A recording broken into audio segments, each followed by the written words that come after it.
লিখিতভাবেই যারা মাদকের সাথে জড়িত আছে আমরা তাদের আগে জানাবো।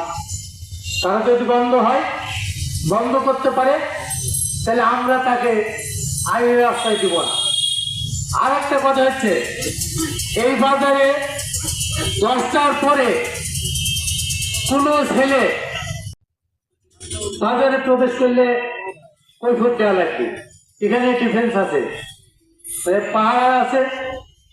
আর মাদকের যদি কোনো ছেলে ধরে, আমরা সকালবেলায় হোক আর রাত্রি হোক তাকে ধরে আমরা আইনের রাস্তায় দিয়ে দেবো। আগে আমরা প্রত্যেককে আমরা নলেজ দিব। এই তালিকা আমাদের কাছে আছে, কারা মাদক ব্যবসা, কারা গ্যালাঘর, কারা সাইকেল চোর, কারা এই রাস্তায় রাত 10টা 12টা পর্যন্ত আমরা জানি যে বাগানে কোন জায়গায় বসে গাঁজা খাই না। বহুদিন ধরে এই জিনিস আমরা চালিয়ে যাচ্ছি, প্রায় 1 বছর। ধন্যবাদ দুলাসকে।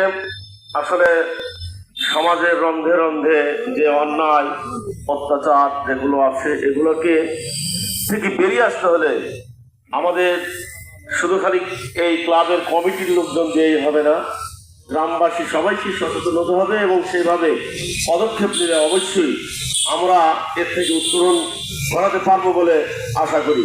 এবার সংক্ষিপ্ত বক্তব্য নিয়ে আসছে বকুল। সম্মানিত উপস্থিতি, আসসালামু আলাইকুম। অনেকদিন পরে একটা গুরুত্বপূর্ণ উদ্যোগ মাদক।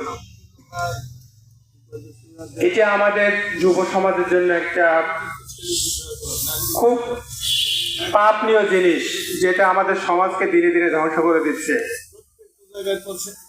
প্রথমে বাপের ঘরে অবস্থাটা বেশ খারাপের দিকে।